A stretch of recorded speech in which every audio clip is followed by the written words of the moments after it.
بسم اللہ الرحمن الرحیم۔ السلام علیکم ورحمۃ اللہ۔ سپریم کورٹ میں ملٹری ٹرائل پر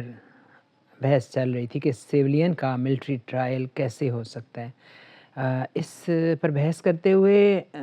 جسٹس مسرت ہلالی نے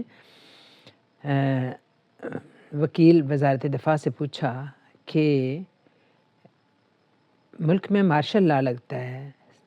آرمی چیف کا طیارہ ہائی جیک ہو جاتا ہے، تو اس کا فوجی ٹرائل کیوں نہیں ہوتا؟ تو وکیل وزارت دفاع نے کہا کہ یہ جو جرم ہے وہ آرمی ایکٹ میں درج نہیں ہے، اس لیے اس کا ملٹری ٹرائل نہیں ہو سکتا۔ پھر انہوں نے کہا کہ فوجی ٹرائل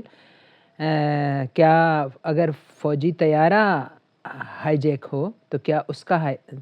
فوجی ٹرائل ہوگا؟ تو وکیل وزارت دفاع نے جواب دیا کہ نہیں، کیونکہ یہ بھی آرمی ایکٹ کی شق نمبر 2 میں درج نہیں ہے، اس کا ذکر نہیں ہے، اس کے لیے اس کا بھی فوجی ٹرائل نہیں ہو سکتا۔ تو جسٹس مسرت ہلالی نے کہا کہ یہ عجب بات ہے کہ ایک آرمی افیسر مقدمہ سنتا ہے لیکن وہ خود فیصلہ نہیں دیتا، وہ یہ فیصلہ کمانڈنگ آفیسر کو بھیج دیتا ہے، اور جس نے یہ مقدمہ سنا ہی نہیں، تو بھلا یہ آرمی افیسر کمانڈنگ آفیسر کیسے فیصلہ سنا سکتا ہے جب اس کو اس مقدمے کے بارے میں ہی معلوم نہیں؟ پھر جسٹس جمال مندوخیل نے یہ کہا کہ مجھے عدلیہ میں کام کرتے ہوئے 34 سال ہو گئے لیکن میں اپنے آپ کو مکمل نہیں سمجھتا، تو کس طرح ایک عام آرمی افیسر کسی بھی شخص کو موت کی سزا تک سنا دیتا ہے؟ اور انہوں نے کہا کہ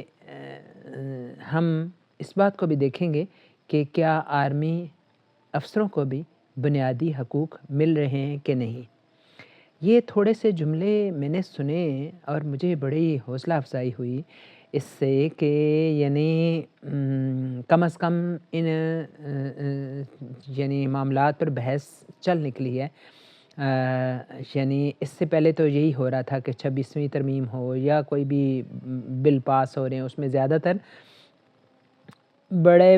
اشرافیہ کی اور حکومتی حلقے کی یا فوج کے بڑے بڑے افسران کی بھلائی اور کے بل پاس ہوتے ہیں، اور اس کرسیوں کو کیسے استحکام بخشنا ہے اس چیز کے اوپر غور کیا جاتا ہے، اور اسی کے لیے آئینی ترمیم وغیرہ کی جاتی ہیں۔ لیکن یہ جو بحث نکلی ہے وہ بڑی حوصلہ افزا ہے اس لحاظ سے کہ یعنی یہ بالکل ٹھیک بات ہے کہ عام سویلین کا تو فوجی ٹرائل ہونا ہی نہیں چاہیے، ایک اس میں بات ہے۔ دوسری یہ کہ انہوں نے کہا کہ ایک یعنی جو کوئی سزائے موت دی جاتی ہے یا کوئی بھی سزا دی جاتی ہے تو سپریم کورٹ ہو یا ہائی کورٹ ہو، اس میں کئی اس میں مرحلے ہوتے ہیں، اور کئی دفعہ ان فیصلوں کو یعنی اس میں ریویو کرنے کا حق ہوتا ہے، اور اس میں کئی یعنی ججوں کا بڑا ایک گروپ بیٹھتا ہے اور وہ اس بارے میں فیصلہ کرتا ہے۔ تو یہ بات بڑی ایک عجب ہے کہ ایک یعنی افیسر مقدمہ سنتا ہے اور وہ اپنے آپ کو عقل کل سمجھتے ہوئے فیصلہ لکھ کے تو پکڑا دیتا ہے کمانڈنگ آفیسر کو، اور وہ کر دیتا ہے۔ اور پھر تیسری بات جو بہت ہی اہم ہے وہ یہ ہے کہ یعنی فوجی افسران کے بارے میں بھی انہوں نے کہا کہ ہم دیکھیں گے کہ ان کو بنیادی حقوق حاصل ہو رہے ہیں یا نہیں۔ یعنی اتنی بھی خود مختار نہیں ہو جانی چاہیے فوجی عدالتیں کہ وہ یعنی فوج میں جو لوگ ہیں وہ بھی یقیناً پاکستان کے شہری ہیں، ان کے بھی حقوق ہیں، اور ان کے بارے میں بھی اس قدر نہیں آزادی ہونی چاہیے جو ان کے سینئرز ہیں کسی بھی حیثیت سے، کہ وہ ان کو کوئی ٹرائل یعنی ان کا کر دیا جائے اور ان کو کورٹ مارشل کر دیا جائے، اور ان کو کہیں یعنی کوئی کھلی ایسی عدالت نہ ہو۔ یعنی یہی سنا گیا ہے کہ ملٹری ٹرائل سے لوگ اسی لیے خوف کھاتے کہ، اور اب جب سے یہ عمران خان کا مقدمہ چلا ہے تو اور زیادہ یہ کھل کے باتیں آ رہی ہیں کہ وہاں اس طرح سے یعنی فیصلے نہیں ہوتے جس طرح سے سپریم کورٹ یا ہائی کورٹ میں کھلے عام لوگ سن لیتے ہیں ان کو اور ان کے بارے میں جان لیتے ہیں، اس طرح کی کہ فیصلہ کیا ہو رہا ہے، اور اس میں یعنی سپریم کورٹ پہ لوگ کیوں انحصار کرتے ہیں زیادہ، کہ وہاں بہرحال ایک بڑا گروپ ہوتا ہے ججوں کا جو کہ فیصلہ کرتا ہے، اور اس طرح سے بہتر فیصلے کی امید ہوتی ہے۔ تو یہ چیزیں بھی، عدلیہ کا نظام، اگر وہی کہتے ہیں نا کہ کوئی ہر جگہ، وہ کیا کہتے ہیں، چرچل نے کہا تھا کہ سب کچھ ختم ہو جائے، لیکن اگر عدلیہ صحیح باقی ہے نا تو وہاں اس ملک کو کوئی خطرہ نہیں ہے۔ تو اس طرح کی بات ہمارے ملک میں بھی ہے کہ ہمارے ملک میں اگر عدلیہ بچ جائے،